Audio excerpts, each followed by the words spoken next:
Hey guys, so obviously we're back in the dungeon. This is where all the crap happens. It's a shithole. It needs to be cleaned up. Mostly because the car hasn't been physically in this building for a long time. So we're working on other stuff. But obviously you can see the car back there. We're working on odds and ends, getting it ready to fire it up. We're moving sensors around right now. Qualifying some electrical stuff. Some of the chassis is brand new. Some of the wiring's new. And we'll go over that later. But as I'm walking by this, I want to show you something that's really cool. If you look down in here, here's a set of heads off the car, and what you're gonna notice is there's some new ports right in here. These are holes, 1, 2, 3, and 4. Each cylinder has its own, and what's gonna screw down in there is a pressure sensor, and it's gonna read the cylinder pressure real time as the car is running. And what that's gonna allow us to do is to not only look at the exhaust temperature, the parameters, and the O2 sensors, which we run O2 sensors on every single cylinder. It'll give us one more tool realizing the cylinder pressure, so when we're dialing this in, we can really fine tune it and find out what makes the motor, or actually each cylinder, happy is what we're going to try to get to. So what we're trying to do is we're organizing that right now. We're doing some software work back there. In the background as we go through here, you're going to see some of the, as we're building another one of the Sorceress engines, we run a couple of them here. You'll see some of the work that Jessel has done for us accumulate right here as we build this and put it together. Some of the hardware's going through there, and there it is right there. So one of the new things that you might not get a chance to hear so much about it, but I can spell it to you right here, is this gear drive scenario I was talking about before. The center on the crank to the cam is a bastard distance, and so nobody had one. So RCD said that they'd take it upon themselves and try to design us a gear drive. So here it is, and we had them make a few sets up and stuff. So we haven't qualified it yet. We haven't ran it. Hopefully it works good, but we're going to end up running our camshaft right off that thing. So pretty cool stuff. Here it is. Guys are working on it. BJ's down there taking a nap. So every time I walk by, I kick a little something underneath there to make sure he's still awake. So what we're doing is, with the pump drive, we're forced to move our crank sensor that reads where we're firing each cylinder, and we were forced to put it in a different spot as far as the clock is looking at it. So we have to move the harmonic balancers so that the teeth are in a better position to fire the cylinders, because the position it was in before, it would have had an issue with number 4 and 7 firing. There's what we call teeth on there, or where it counts.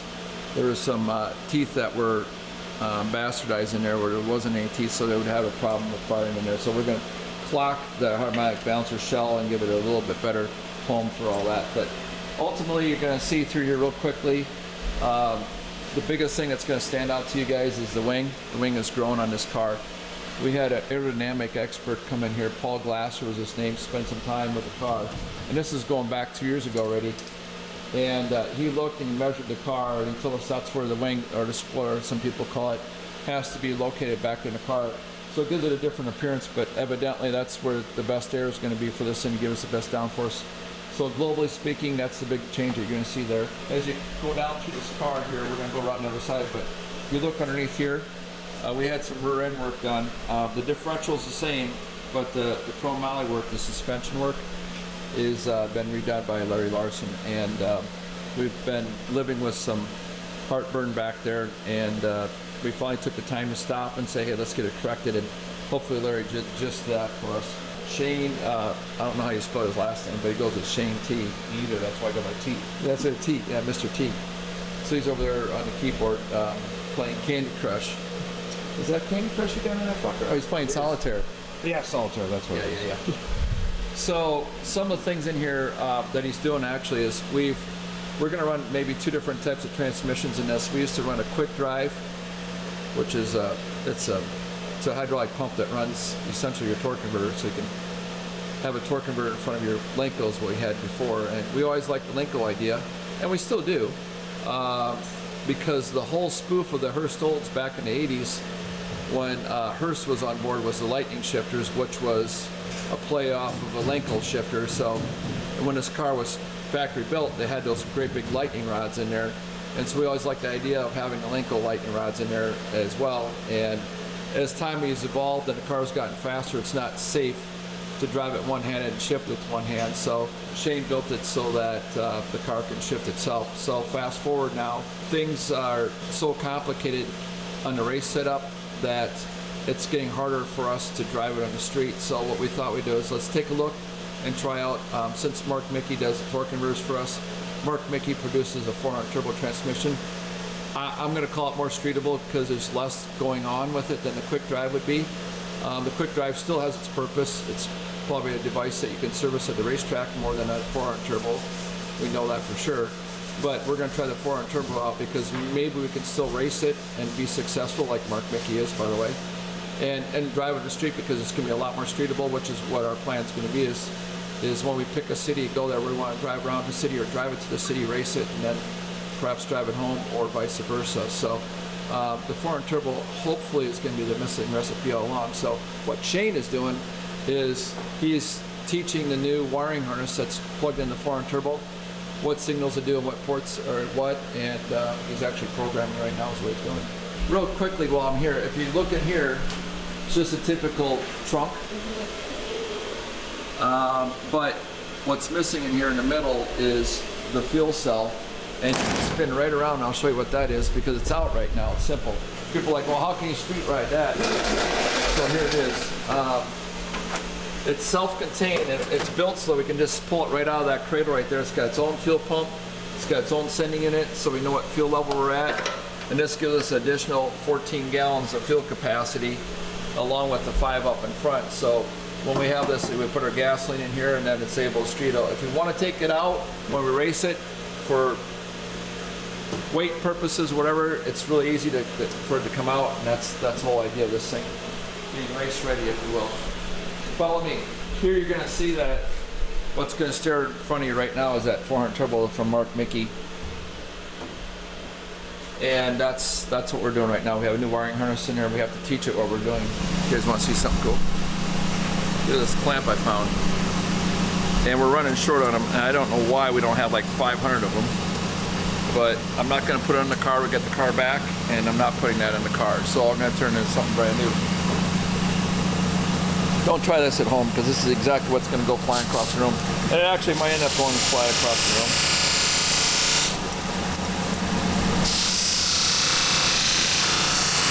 Takes a lot of experience to do something like this. But when you work on it, you'll end up getting to the point where it's going to look like new, or even probably better than new. And that's the important part of the Sorceress, because we take pride, I take pride at least, and the whole team takes pride, right? And it's all about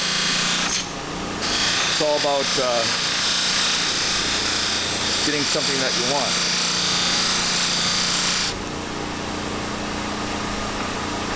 So half of it's done already, half of it's not. Crazy, isn't it? It's called the Rouge. You guys heard it before. Different colors do different things. When I finish off, I like to do the white with the stainless. It's a nice finishing Rouge. When it blew the aluminum, it landed on the header, right? And of course, the header is probably 1500 degrees. Yeah. And the aluminum leaving it. Oh, it welded it to it. And the only way I could get it off was to when I polish it, is to get it so hot, and then as soon as it cooled off, it'd pop itself right off. It'd break itself. It was like glass. Wow. Update. So we're making some good progress. We've been banging at this for about a day, and once again you can see Shane in the background. So he's been super busy because, as you recall, the car's been stripped down completely. There's nothing touching any metal because we had it powder coated the first time in years. So all the different revisions we've done over the years, making it better, it was in bare metal. So since it's stripped down, every sensor, everything's been removed from the car. So we're trying to reapply this thing in a tasteful manner. And because the car is so intelligent, there's sensors and there's bells and there's whistles. There's just about everything. So for example, we have 10 lambda sensors on this car. That's just in itself just to manage that and make sure each one's going to the correct place, because we want to have the right information. It's that kind of thing, just double checking things. And so as we're progressing now, Shane's just finishing the odds and ends, mostly working on the cylinder pressure stuff, training that so we can see something that's intelligent, something that we can actually use. So that won't take much longer. I'm actually gonna be bugging out here pretty soon. But other than a couple oil lines that we gotta get figured out here, make it a little bit better. So obviously, in this car being street driven, we have to think ahead about evacuating that oil that comes out of turbochargers. So we probably feed it a little bit more money or more oil than yeah, we feed it a lot of money. Hell yeah, we feed it a lot of money.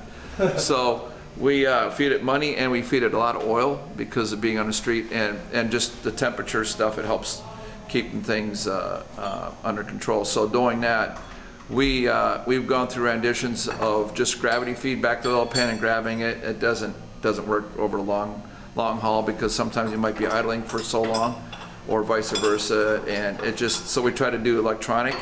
So we'd activate and let the computer turn on these electric pumps.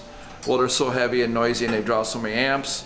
That was cool for a while until we realized that they're so heavy and it was hard on our batteries and all that stuff. So it's such a big load driving it down the street when you're only idling at 1500 RPMs. The alternators, you just can't build enough alternator to keep up with electric pumps for this, electric pumps for that, electric fans and all that crap. So we elected to go back and build a custom oil pump and add stages for mechanical evacuation of turbochargers. So right now we're just going over tightening that thing, that kind of thing up and stuff like that. With the new addition of the cylinder pressure stuff, to close up this segment, I want to show you a little bit what's involved in that as far as hardware. So in each cylinder, what we're doing is we have a small sensor that we showed you in a different video that's been impregnated in each cylinder right here. It's very, very small. Each sensor gets set in there. It's got its own little shoulder that goes underneath there, and it's dialed into about 12.5, 13.5 inch pounds. So I believe that's about 1.5 foot-pounds. So if you grab your hand and you get too aggressive with it, you're going to do that. You're going to break it. So that line goes in that hard wire right through there, that lead, and the lead goes. And I'm going to step out of the way so you can follow right behind the intake manifold.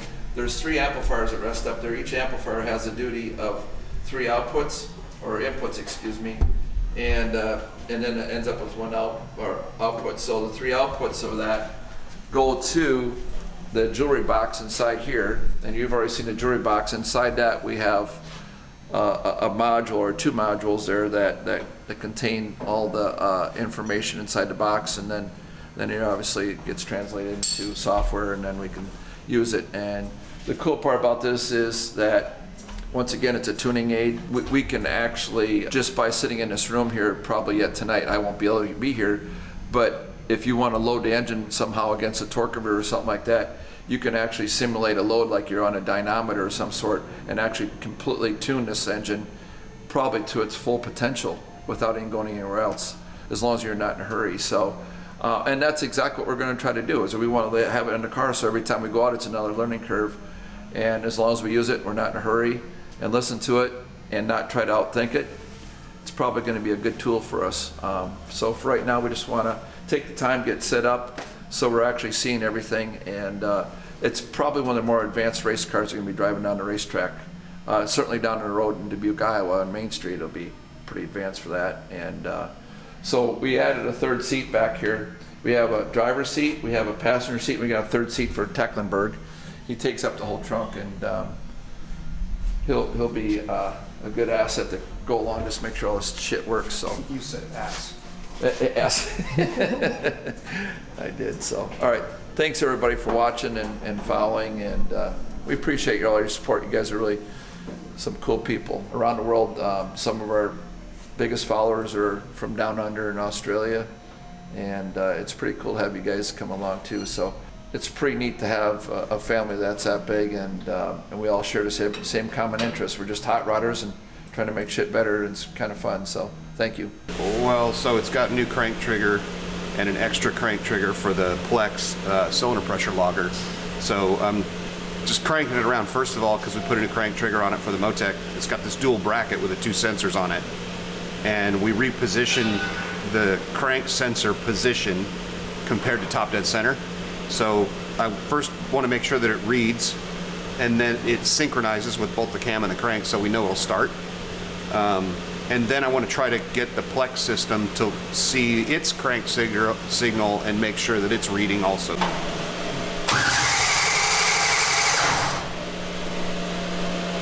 Try putting it in that forward neutral. The neutral that's at the very front. Okay.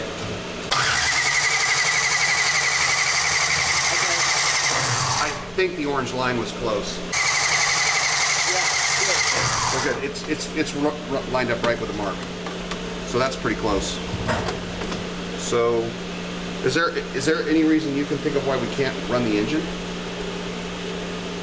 Oil, just, I mean, I guess. It's got oil, right? You just gotta run it for a second, or? I primed it. Okay.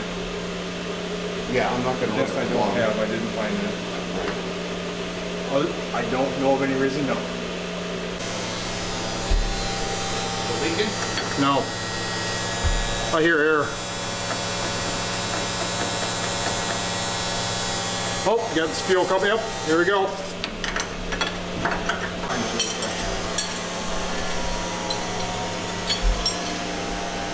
Got into these.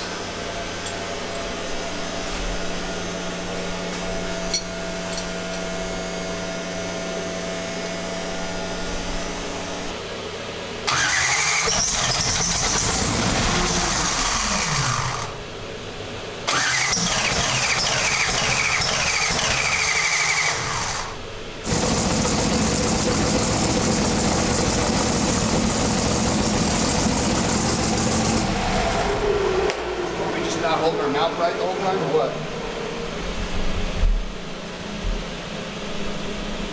That's a problem. Did you got any leaks or anything? I didn't see nothing right offhand, no. But I do see the alternator belts up on the alternator. Okay, so we're going to need to probably fix that, but I'm sure by now it needs more oil in the trans. Yeah. We're jumping back and forth between getting the car running and setting up our new Plex cylinder pressure hardware and software. So we're going back and forth with the guys in Greece trying to get that working. And then of course, in between emails, let's try and start the engine again. So we played around, you know, we moved the crank trigger, so we need to make sure that was right. We checked with the timing light, that seemed to be right on. Gave it a little brake clean to see if it would kind of try and start, and it did. But okay, so we turned the fuel pump on, and it doesn't want to run. Give it brake clean, it'll run until it runs out of brake clean. Like, something's going on. Let's try and test the injectors and see if we can figure that out. Meanwhile, we get another email back from Greece on the Plex stuff. So then jumping back into it, I switched from one set of injectors to the other. We actually run two sets, like a pair for low power and a pair for high power combined with a low pair. So I just switched to the other side and then decided to crank it again, and bang, it fired right up. So now we're just catching up with liquids and fluids and whatever else it needs in various places that are supposed to have oil, like the engine and transmission, and so that's where we're at now. No juice in there? That should be 3 1/4 gallons. Okay. Well, if it's not going to roll pressure, I'll shut it off. I don't remember where we used to. I mean, it made, so let's see, where is it now? That's way better than it was. I'll tell you that. We ran it with the drill motor. We got it to make 70 pounds. So it's not like there's a leak or anything anywhere. I think it literally just drank all of it and put it in the motor. Okay. So we'll try again here.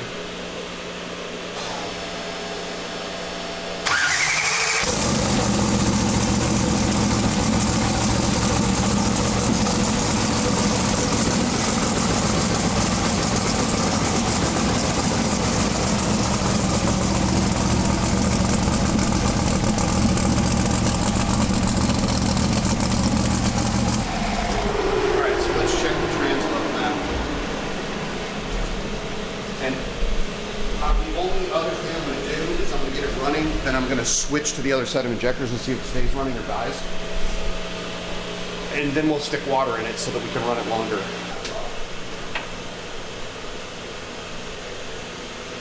How's that look? Good.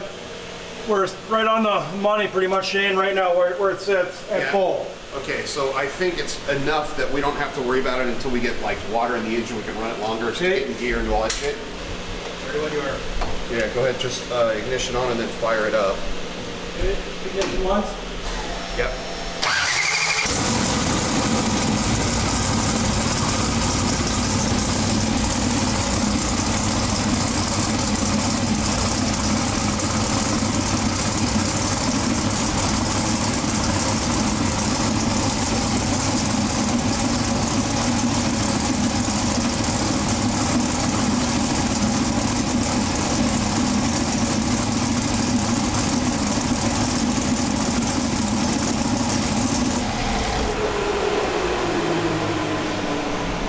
Well, I'm just gonna start it again now that it's got water in it and run the transmission through the gears. It's a Turbo 400 set, it's brand new, so let's get it through all the positions and then we'll check the level, and then I think we're pretty much good for today.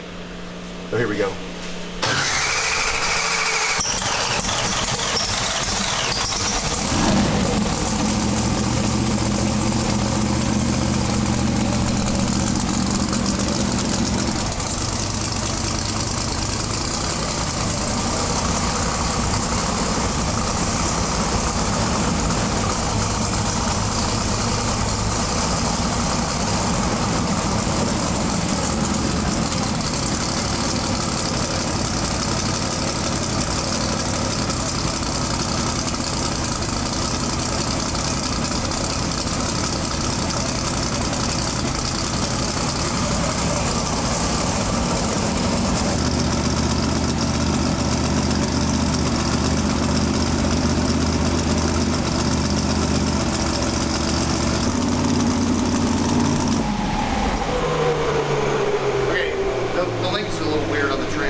Check the level now real quick before we do much. Problem I think is on the stop, but I think it's the trans linkage, which didn't want to go in a second. I kind of Still right on the money at full. Yeah, that's it. Yep. All right, so let me see if I can work out what's going on with the throttle. Try and get it down a little bit. Sure sounds like it's hitting stop, so I think it's on the stop up here. We just need to adjust it.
All right, so we got this thing up and running finally after 3 years of waiting.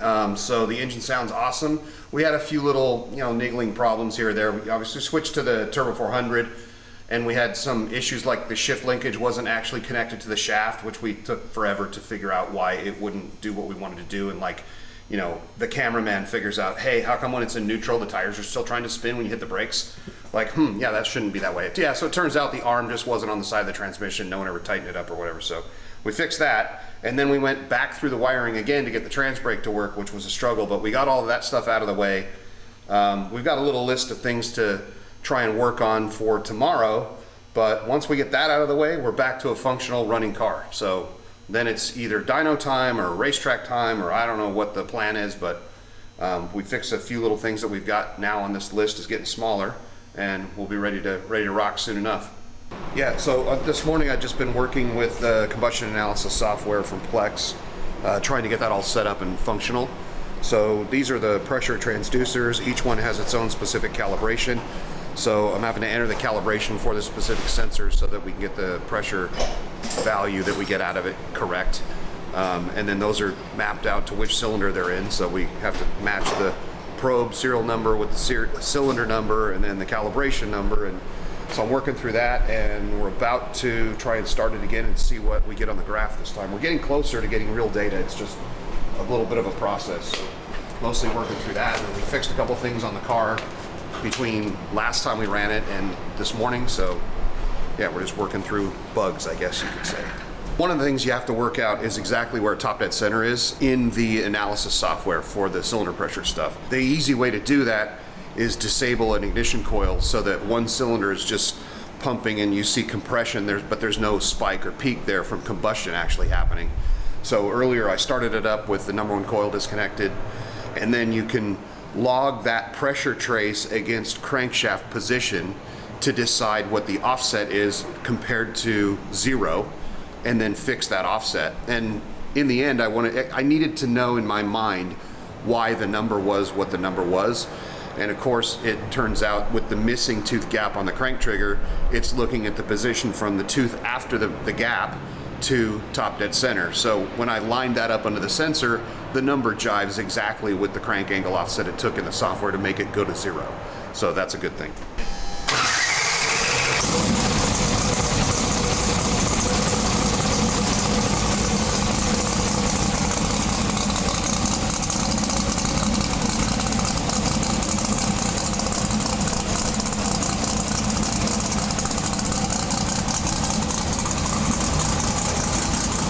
Good, except the traces are upside down.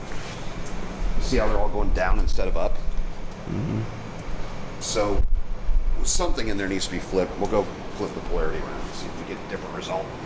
This is the Plex cylinder pressure analysis software. And we have a calibration problem. We're working on the calibration now. Obviously it's inverted because we're showing, the pressure dropping during combustion. It should be going up. But still, this is the sort of data you're looking at. So what we're looking at is actually raw pressure traces coming from the sensors in each cylinder. And what we can see is the peak pressure point, and it's related to crankshaft position. So, for example, whatever this green cylinder is, I don't know which one that is, I guess it's 5. 5's peak pressure is happening at about 27 degrees after top dead center. So, normally you would like to have the pressure peak occur at about 15 degrees after top dead center. If you get too close to top dead center, it's trying to push the crankshaft straight out of the bottom of the engine instead of pushing it around, right, because of the rod angle. But once the crank throw gets to about 15 degrees, that's the point where the force has the most leverage on the crank, and that's generally the position where you want the cylinder pressure or peak to occur. So the idea would be that you could look at the crank position and the pressure peak for each cylinder, and then adjust the ignition advance in each cylinder until they all occur at that optimum angle.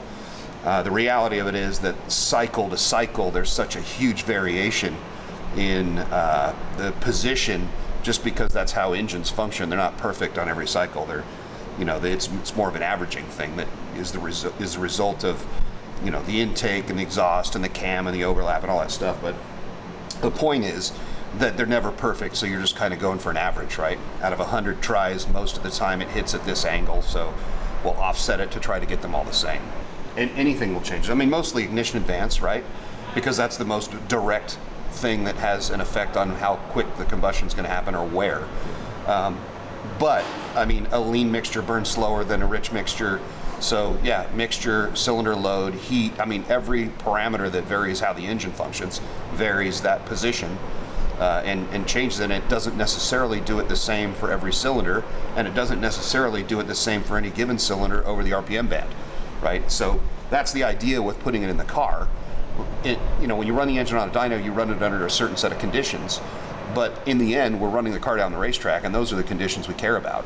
So the beauty of the Plex system is that it's a small enough device, and it's ruggedized enough to be meant for motorsport use, so you can put the logger in the car along with the pressure transducers and the amplifiers, and actually get data from the racetrack under the conditions that the engine actually is seeing when it's going down the track, which is obviously important.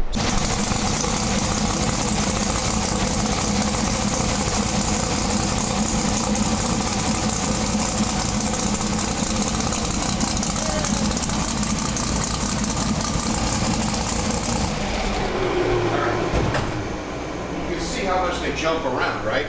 And they're not just sitting there idle, and you've got some contributing way more than others, and you're watching a live view of them jump all over the place as it's firing each individual cylinder. And then obviously you stop the data and you can go, move through the log that it created while it was running, go find a particular spot that you want to look at. In this case it's idling, so normally you'd probably go look at high RPM or something, but wherever we are right at that second. In this particular case, TDC is here where the red mark is. And you can see lots of them are actually near TDC. You can see that the purple one here, which is cylinder 6, is way after TDC, right? It's about 26. And then whatever this light blue cylinder is, number 4, it's clearly doing a lot more work, say, than the blue one, which is 2, right? So that's the sort of information you can gather. And decide what adjustments to try and make to fix it. So if using only this one screenshot, I would say we have every cylinder, 4 is late and the rest of them are way too early because they're all happening right at near TDC. The other thing though is that in an idle, you have a hugely variable combustion cycle to cycle, which it's trying to show you just by the fact that these pressure curves are jumping all over the place, right? When you have the throttle open, they still move around, but they're gonna, the engine's gonna act a lot different when it's not idling. You know, we have a camshaft optimized for 9,000 RPM and we're trying to turn the engine, 900, so it's way away from what it's supposed to be optimized. I am swapping out the injectors. Hopefully we got a good set here. Any leaks? I'm dry over here, one sec. Gonna try the other set of injectors? Yeah, I got it set back to those, so we'll see if it starts. I'm assuming it will. I believe we're dry, Shane. Okay, here we go.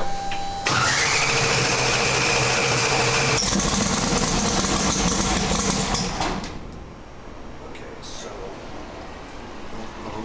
it acts like it's rich, but I don't know if it is or isn't.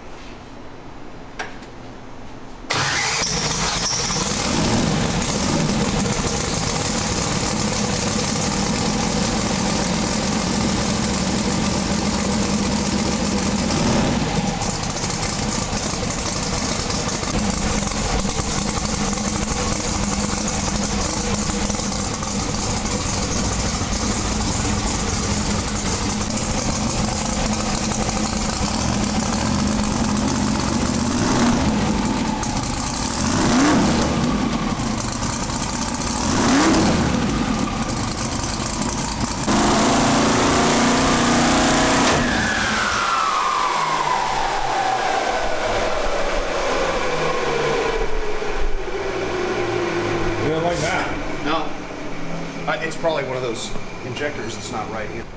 Possible invalid data. Yeah, one of them's not running at all. So after all this work, and unfortunately we have a bunch of injectors that are plugged up from sitting with methanol in them for 2 years, so they're not terribly happy. That's something we'll have to send the injectors back and get them fixed. But as far as the data logging stuff goes and our new cylinder pressure analysis stuff, we found a little bit of a correlation. If you swing around here and look at the screen, I'll show you what I'm talking about. So I had the thing against the trans brake and whacked the throttle to just see what it would do against a load.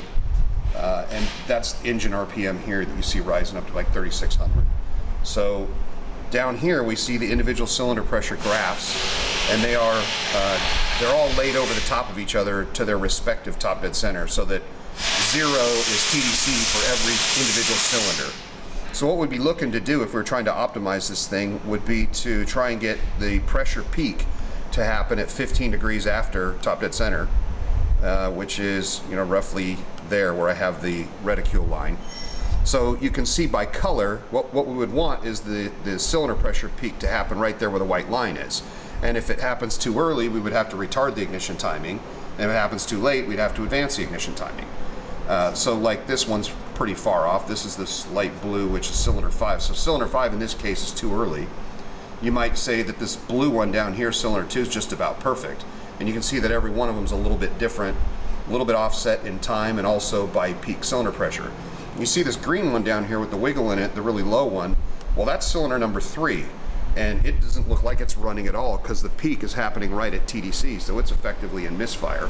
And if we go over here and look at the lambda trace from the Motec, we can see that cylinder 3, which is that green wiggly one, even in an idle, is off the chart lean while we're trying to do this test against the trans brake. And that's because the injectors have been sitting with fuel in them for a couple years and they're not happy. So when we get that stuff fixed up, the engine will run right. But it's nice to see that the data correlates from one device to the other. Gives you a little bit of confidence going forward that what you're looking at is legit.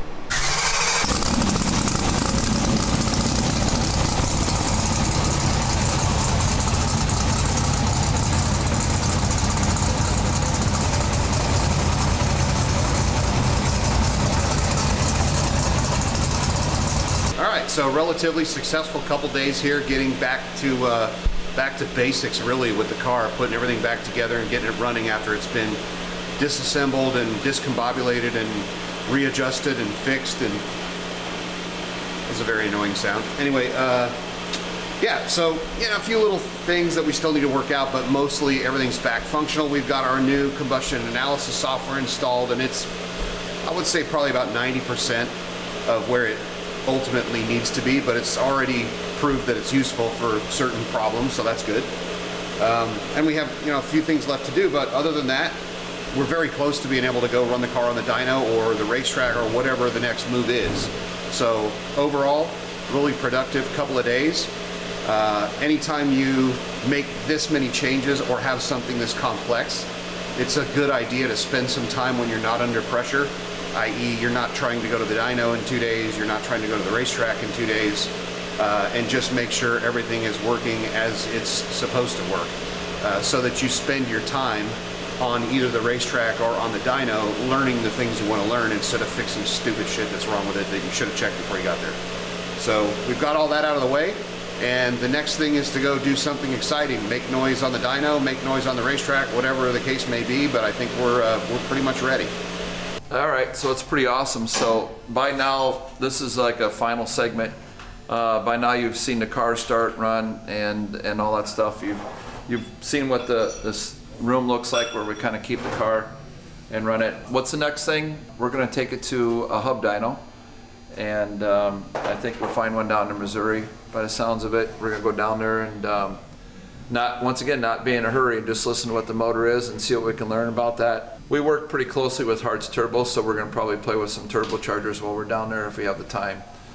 And then the next thing is we're excited about the new Flying H track there in Missouri, and maybe we'll do some testing over there, or we might get back to our favorite spot over there in Martin, Michigan. We love going up there testing. They treat us so good, and it's such a great track. And but ultimately, we're going to do like a 1-2 punch here. We're going to be on a dyno, and then we're just going to get right to the track and get some testing. So, I'd say next month or so, we're going to be tearing some shit up here, hopefully. So, once again, thanks for watching, you guys, and stay tuned.